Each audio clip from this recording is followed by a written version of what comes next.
Olá pessoal, hoje nós vamos continuar aí nosso assunto de geometria.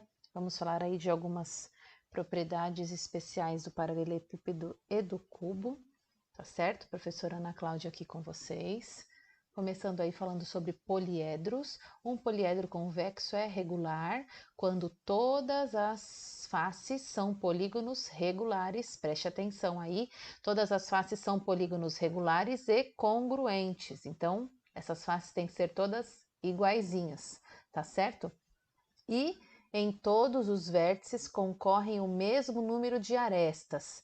De cada vértice tem que partir o mesmo número de arestas. Esses são os poliedros, tá certo? Temos aqui alguns exemplos de poliedros regulares.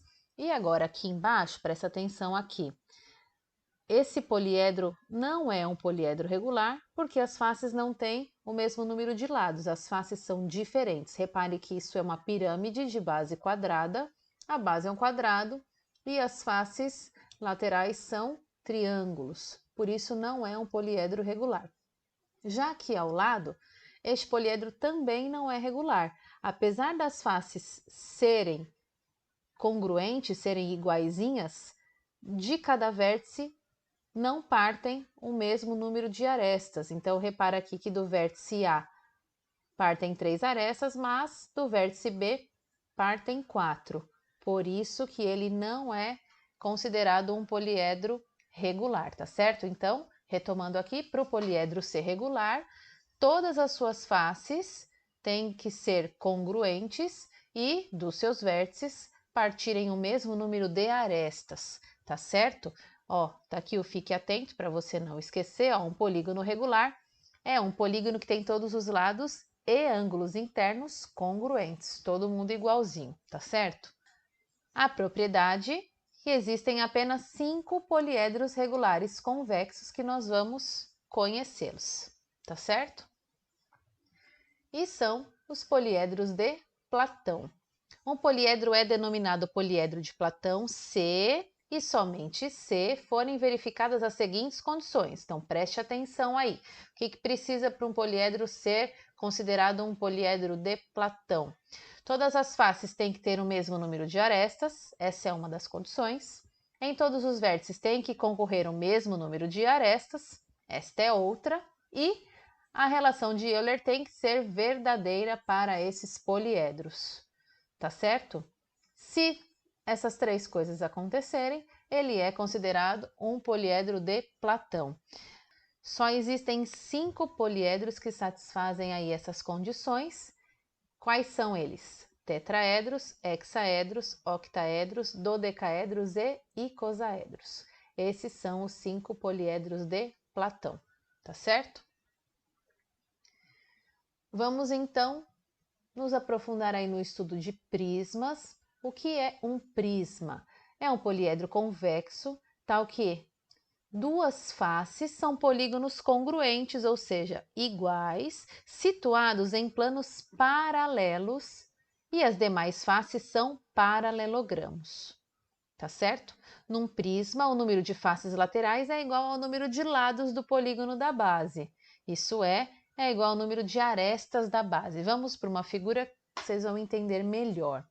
Então, estão aqui alguns prismas desenhados para vocês. Reparem que nós temos dois polígonos que estão em planos paralelos, tá certo? Estão aqui listadinhos para destacar para vocês. São chamados as bases, né, do prisma, e as faces laterais são paralelogramos. Podem ser retângulos também, tá bom?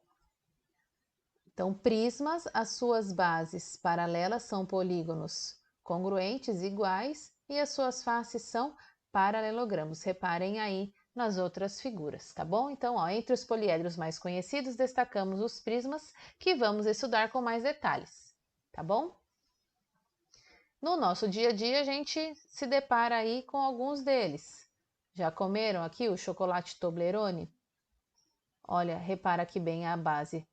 São dois triângulos, né? E as faces laterais, retângulos.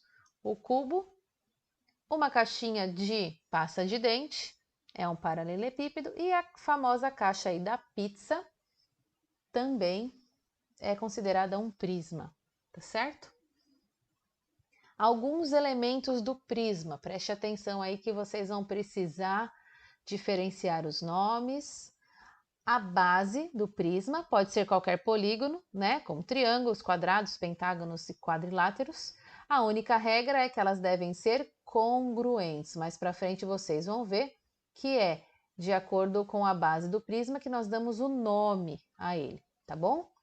As faces do prisma, qualquer polígono que limita um prisma é uma de suas faces.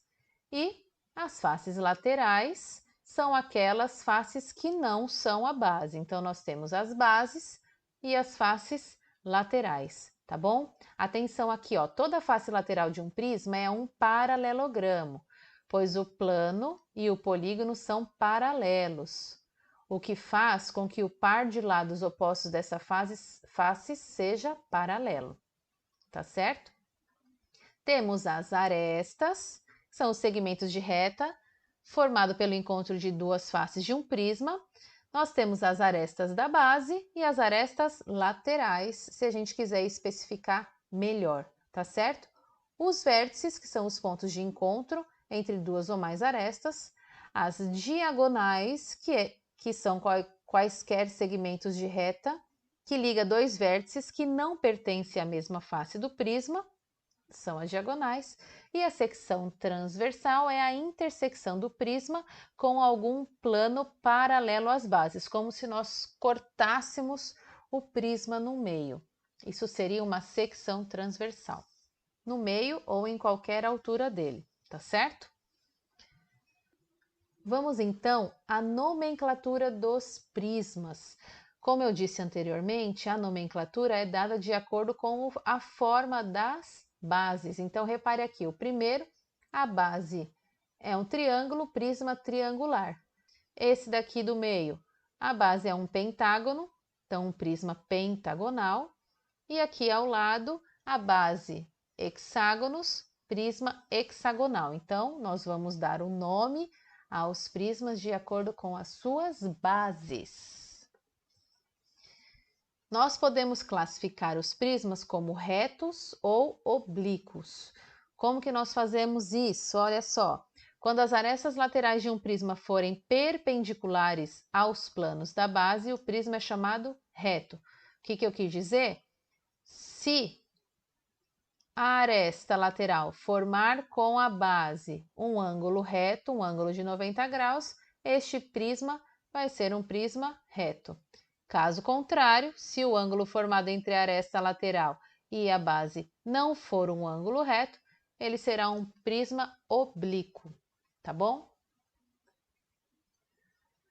O que são prismas regulares? É um prisma reto cujas bases são polígonos regulares, tá certo? Então, reparem aqui que todos eles, as arestas laterais, formam ângulos retos aí, são perpendiculares às bases, tá certo? Vamos falar da área lateral e da área total de um prisma. A área lateral é a soma das áreas das faces laterais. Então, para eu determinar a área lateral de um prisma, eu preciso determinar a área de cada face dos prismas e depois somá-las, tá certo? Já a área total do prisma é a soma das áreas das faces laterais com as áreas das duas bases e nós veremos isso num exemplo na nossa aula, na nossa próxima aula aí, tá certo? Então, área lateral é só eu calcular a área de cada face lateral e multiplicar pelo número de lados que tem o meu prisma. Já a área total, eu posso calcular separadamente a área da base e multiplicar por 2, pois temos duas, tá certo? E as áreas laterais, e multiplico aí pelo número de faces que tem o meu prisma e somo tudo, área total, tá certo?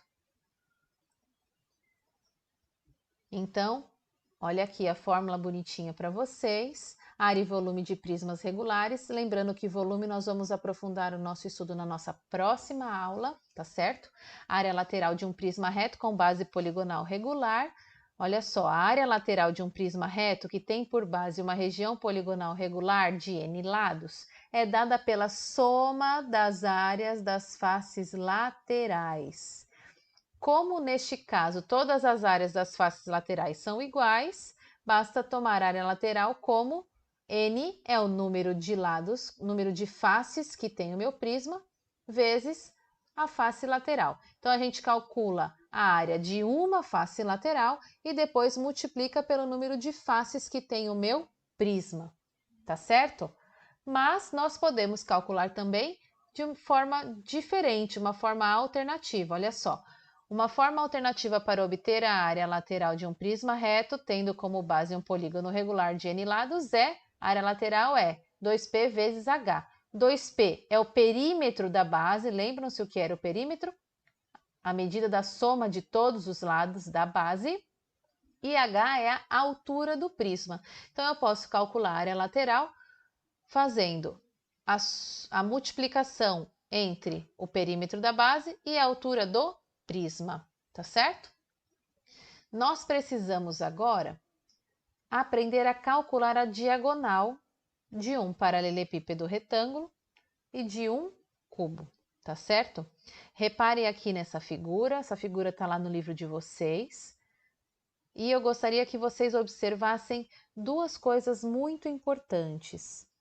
Aqui, o D minúsculo está marcando a diagonal do paralelepípedo, tá vendo? De um vértice ao outro no paralelepípedo. E o X é a medida da diagonal da base, tá certo? E isso nós precisamos ter muito claro na nossa mente, a diagonal do paralelepípedo e a medida da diagonal da base, tá bom? Como que eu determino a diagonal de um paralelepípedo retângulo? É a raiz quadrada de a ao quadrado mais b ao quadrado mais c ao quadrado. Quem são a, b e c? São as dimensões do meu paralelepípedo, tá vendo? Largura, comprimento e profundidade, altura aqui, tá bom? A, b e c. Tá certo? No cubo, pessoal, nós temos um caso particular. Por quê? As medidas das arestas do cubo são iguais. Então, se nós fôssemos usar a mesma fórmula lá do cálculo da diagonal do paralelepípedo, ficaria assim, a ao quadrado mais a ao quadrado mais a ao quadrado, tá certo? Por isso que a diagonal do cubo fica 3a ao quadrado, este a ao quadrado sai da raiz, então nós concluímos que a diagonal do cubo é a igual a raiz de 3, lembrando que esse a é a aresta do nosso cubo aqui, tá certo? E é isso, espero que a aula tenha sido esclarecedora. Um beijo, fiquem com Deus e até a próxima.